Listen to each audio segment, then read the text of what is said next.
মহান আল্লাহ তাআলার পক্ষ থেকে revenge of nature is coming very soon. স্পেনের রাজত্ব ছিল 1600 সেঞ্চুরিতে, ব্রিটিশের রাজত্ব ছিল, এই ট্রাম্পের মাধ্যমে আমেরিকান রাজত্বটা শেষ হবে। Because petro dollar, this particular war is not under the hands of Trump, whole control of the war is under Iran. Trump এখন কি করবে বুঝতে পারছে না, বিকজ সে তার যে সম্মান নিয়ে গিয়েছিল, সে সম্মান, মানে এখানে সে এক্সিট উইথ অনার পাচ্ছে না, সে এখান থেকে বের হয়ে আসতে পারছে, চাচ্ছে, বাট এক্সিটটা পাচ্ছে না।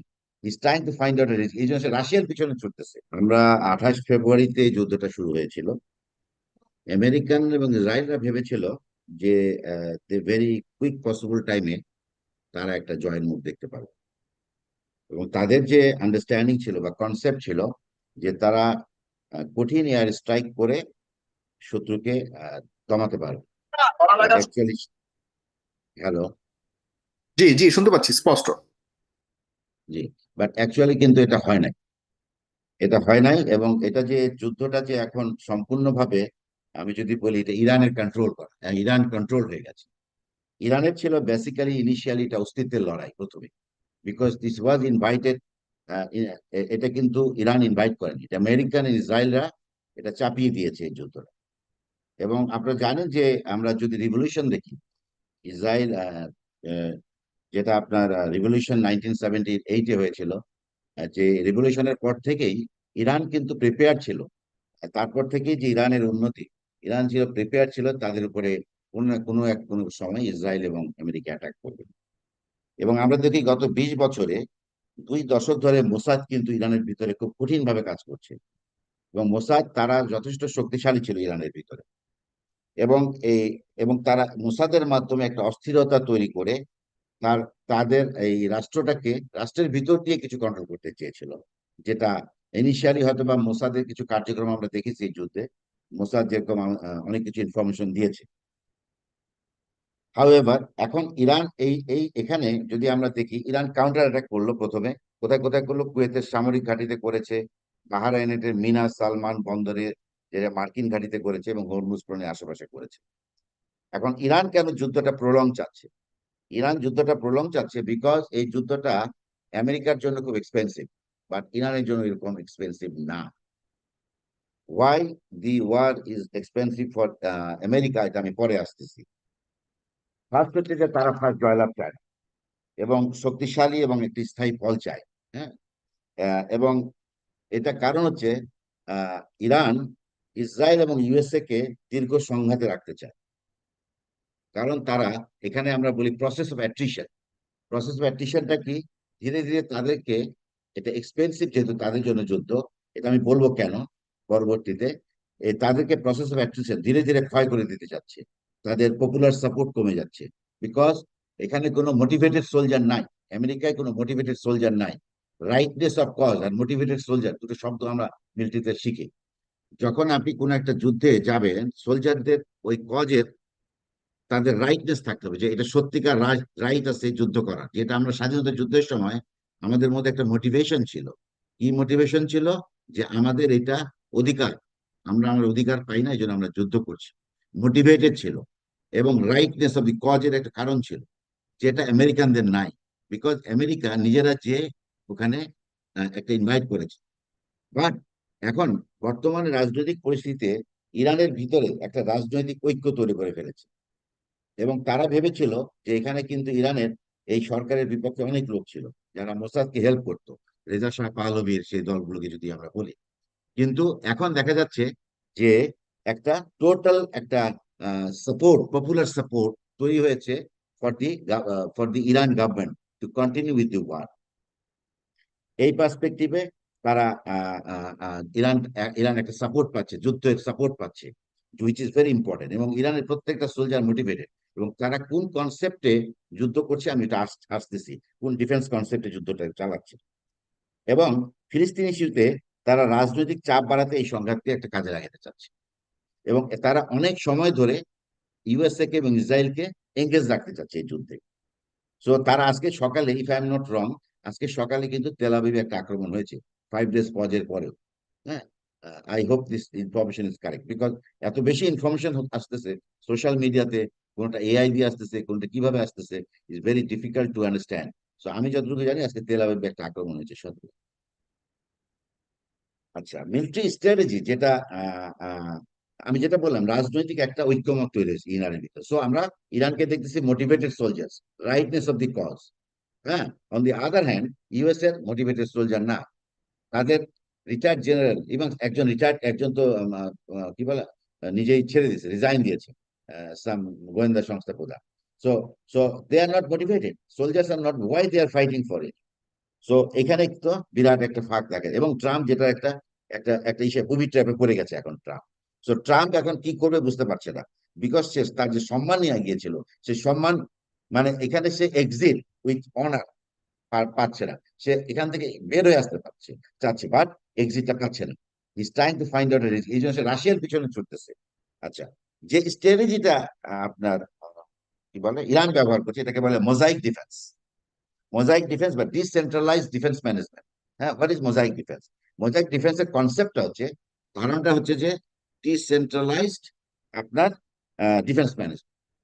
এখানে বলা হচ্ছে যে সেন্ট্রালাইজড বা টপ লিডারশিপে যারা আছে, তারা যদি কোনো কারণে আহত হয়, নিহত হয়, তারা যদি অপারদর্শী হয় বা পারে না, কিংবা আউট অফ কমিউনিকেশন হয়, তখন লোকাল কমান্ডার তাদের টোটাল সেক্টর লোকাল ভাগ করে দেওয়া আছে এবং তাদেরকে রিসোর্স দেওয়া আছে।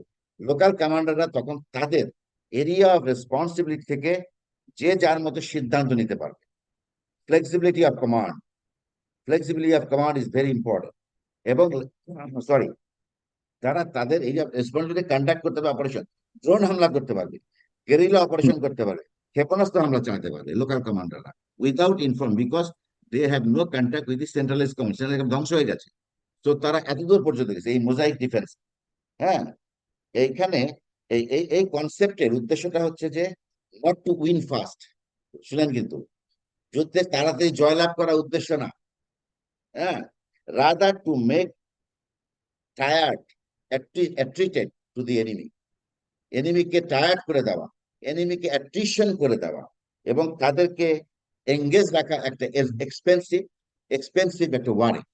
হ্যাঁ, যার ফলে, কারণ অলরেডি আপনারা জানেন $200 বিলিয়ন প্যান্টাগন কিন্তু অলরেডি বলছে যে লাগবে এই যুদ্ধ করতে আরো। এবং এই মডার্ন ওয়ারে আমরা যদি বলি, এটা শুধু based on expensive military equipment না এবং টেকনোলজি না, রাদার এটা একটা ডিফেন্স স্ট্র্যাটেজি এবং প্যাশনস এর খেলা, যেখানে আমেরিকা ভাবছিল হিউজ এয়ার স্ট্রাইক করে তারা জয়লাভ করে চলে যাবে। হ্যাঁ, it's not like that. The American understanding this time has totally failed. হ্যাঁ, বিকজ ইরানের ভূ রাজনৈতিক যদি দেখেন, যেখানে বড় বড় মাউন্টেন আছে, ডেজার্ট আছে, এখানে কিন্তু স্থল বাহিনী জিরো, জিরো, কিছুই করতে পারবে না।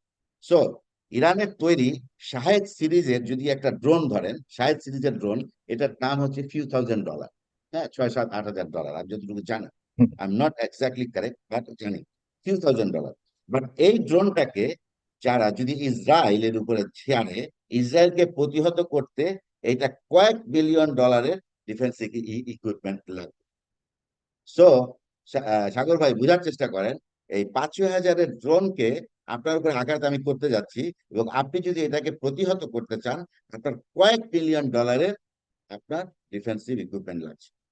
So this is the reason, it's an expensive for the country like Israel and Iran, USA. So তাদের এক্সপেন্স কিন্তু এখানে, শুধু ইকুয়েশনটা যদি দেখি আমরা, এই ইকুয়েশনটা হচ্ছে এই big difference in the financial equation making a big war equation as well. এই যে বড় একটা ফাইন্যান্সিয়াল ইকুয়েশনের ডিফারেন্সটা কিন্তু আপনার যুদ্ধের ইকুয়েশনও ফেলছে, যার ফলে ট্রাম্প প্রশাসন এমন একটা অবস্থায় পড়েছে যেখানে তার কোনো পপুলার সাপোর্ট সে হারাচ্ছে। কয়েকজন জেনারেল রিটায়ার হামলা টামলা অলরেডি তার বিরুদ্ধে কথা বলা শুরু করেছে।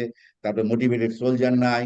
তারপরে সামনে 3 নভেম্বর তাদের মিড টার্ম ইলেকশন আছে নভেম্বরে, যেখানে ইমপিচমেন্ট হওয়ার সমূহ সম্ভাবনা আছে।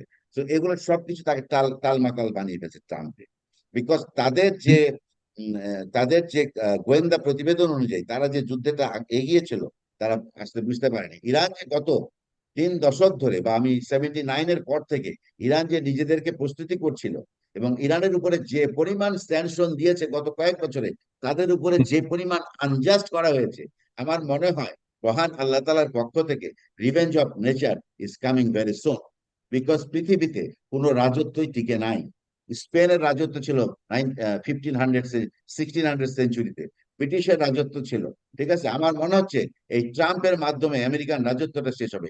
বিকজ পেট্রো ডলার, যে ডলারটা 1972-তে সৌদি আরবের সাথে যখন আমেরিকা ডলার কনসেপ্ট শুরু করলো পেট্রোল পেট্রোল কেনার ব্যাপারে, তখন তো ডলারের ভ্যালুয়েশনটা বেড়ে গেল, ডলার ইন্টারন্যাশনাল একটা এক্সচেঞ্জ হয়ে গেল।